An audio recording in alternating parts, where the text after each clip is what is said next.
Hi, I'm Alice. I was supposed to be a doctor. At least that's what my parents had planned since I was old enough to hold a toy stethoscope. But life had other ideas. Or, more accurately, I did. The day I got my acceptance letter to Westridge Art Institute instead of med school was the last day I had a family. Art school? Are you out of your mind? We didn't invest 18 years in you to watch you throw your life away on finger painting. My mother's face had turned that particular shade of red I'd come to dread. It's not finger painting, Mom. It's my passion. I've been accepted with a partial scholarship. Not enough of a scholarship to pay your bills, my father chimed in, not even looking up from his newspaper. If you choose this ridiculous path, don't expect a dime from us. I thought they were bluffing. They weren't.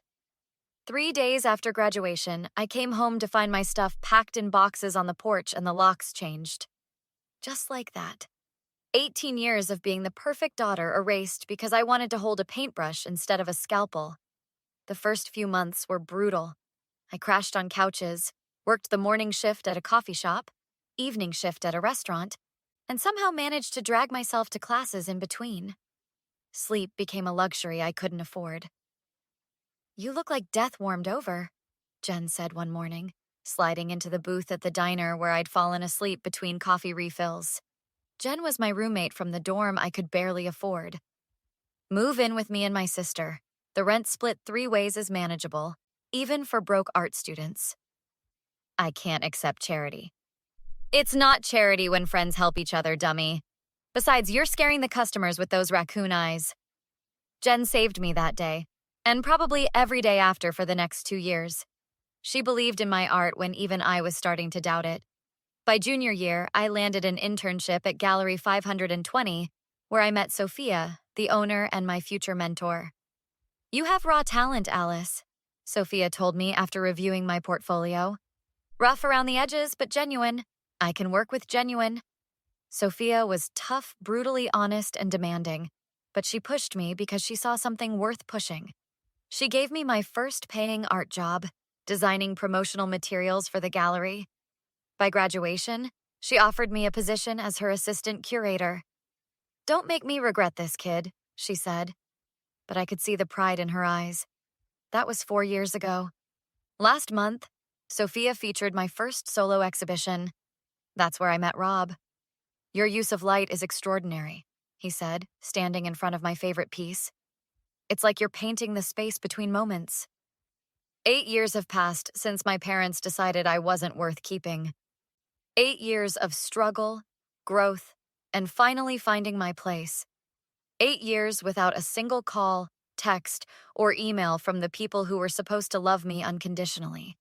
I built a new life, brick by painful brick. A life filled with people who chose to stay. People like Jen, Sophia, and now, maybe, Rob.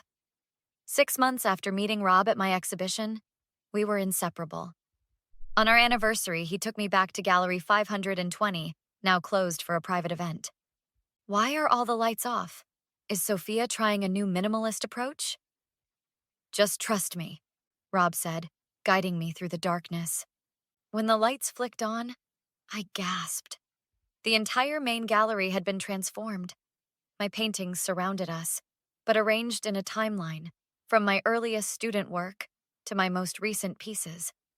In the center stood Rob, next to a new canvas I'd never seen before. I commissioned this from Jen, he explained. She helped me plan this whole thing. The painting showed Rob on one knee, holding a ring. I turned around to find him in the exact same position. You showed me the world through your eyes, Alice. I want to spend forever seeing it with you. The ring was simple but perfect, just like our relationship.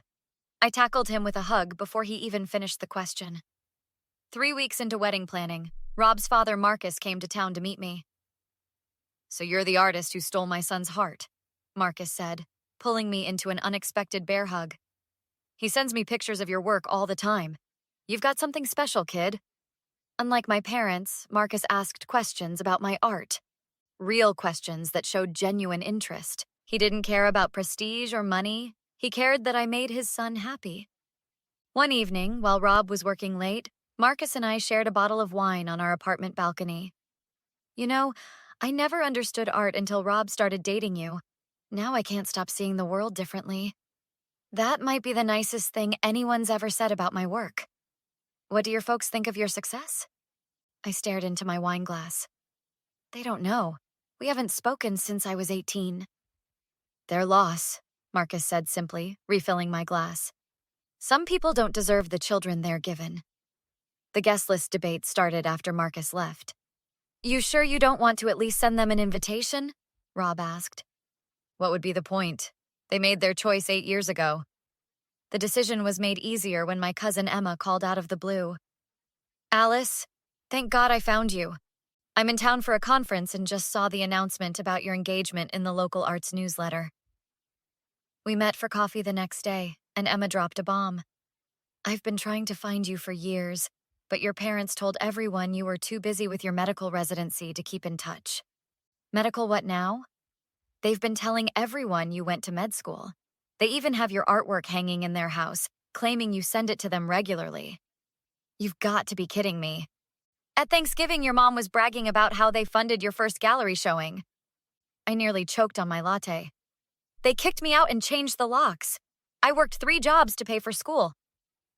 That night, as I vented to Rob about my parents' lies, my phone buzzed with a text from a number I'd deleted but never forgotten. We hear you're getting married. We expect front row seats and a proper acknowledgement in your speech for all we've done for you. Send details ASAP, Mom. I deleted my mother's text without responding and blocked the number. But apparently, 8 years of silence had only made my parents more determined. Emails started flooding my work account. We've given you space to grow up. Now it's time to act like an adult and respect your family. Then came the voicemails to the gallery.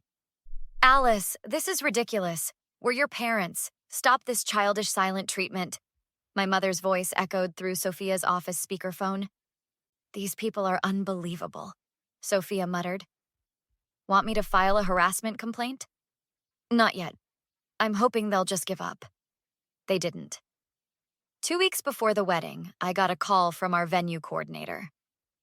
Miss Wells, I've just had a rather uncomfortable conversation with a woman claiming to be your mother, Diana.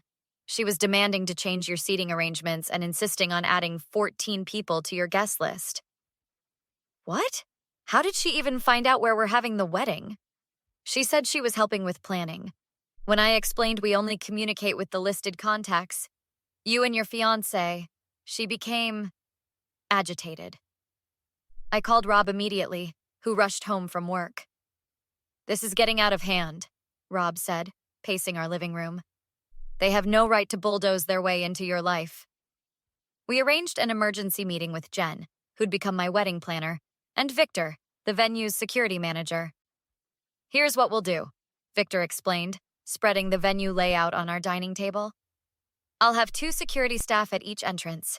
No one gets in without being on the approved list.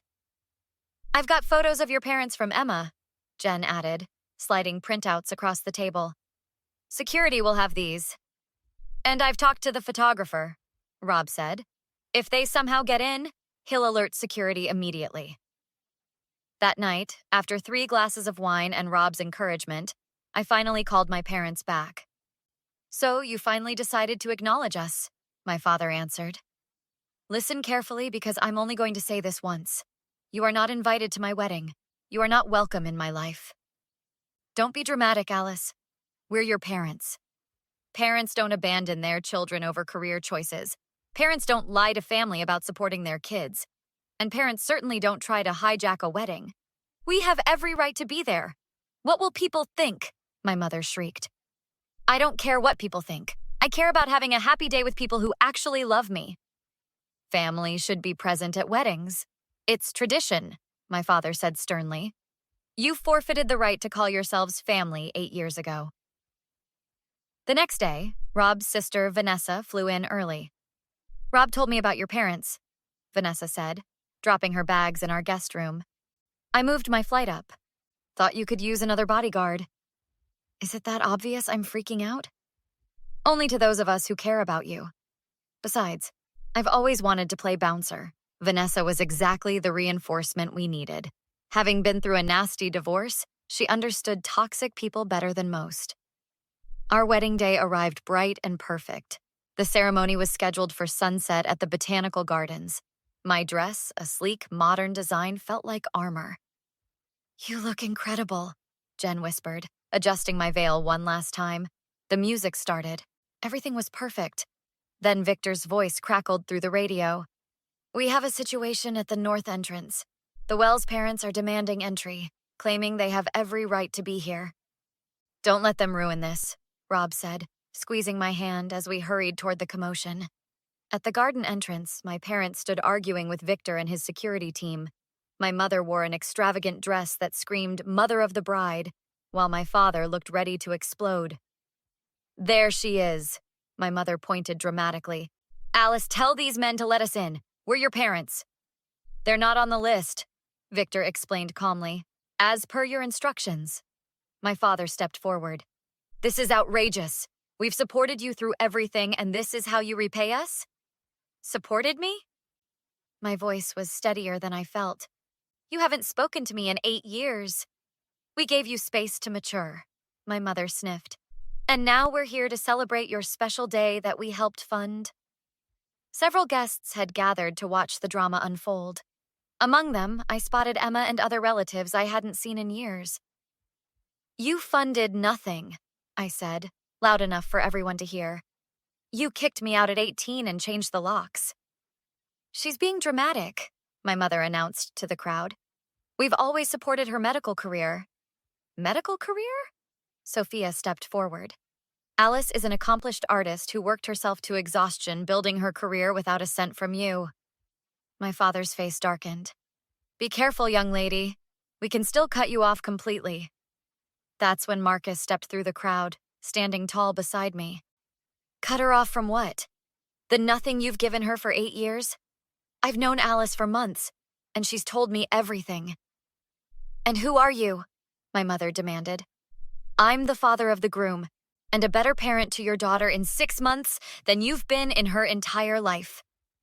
My parents looked around, realizing they were losing their audience. Relatives were whispering, expressions changing from confusion to shock. "We have proof," Jen announced, holding up her tablet. "Emma provided us with recordings from family gatherings. Would you like to hear yourselves taking credit for Alice's achievements?" With perfect timing, Vanessa pressed play on the portable speaker. My mother's voice rang out clear. "Of course we paid for Alice's art education. We've supported her every step of the way." The crowd fell silent. My parents' faces went from red to white. "Now you have 2 choices," Rob said firmly. "Leave quietly or be escorted out." "This isn't over," my father hissed as security guided them away. 1 month after our perfect wedding, which proceeded without further interruption, the apology texts started arriving. "Alice, please call us. We made mistakes. We miss you." Delete. "We were wrong. Please give us another chance." Delete. "Tonight, we're celebrating my first international exhibition." Around our dining table sit Rob, Marcus, Vanessa, Jen, and Sophia, my real family. "To chosen family," Rob toasts, raising his glass. As my phone buzzes with another ignored message from my parents, I look around at the people who stood by me when it mattered. To chosen family, I agree. The only kind worth having. What would you do if your parents who disowned you for 8 years suddenly demanded to be part of your most important life event? Would you give them another chance or permanently cut them out of your life like Alice did? Share your thoughts in the comments. I'd love to know where you stand on this. Has anyone experienced something similar with family members trying to re-enter your life on their terms? If you enjoyed this revenge story, hit that like button and subscribe for more stories about standing up to toxic people. New videos every day that'll have you cheering for justice.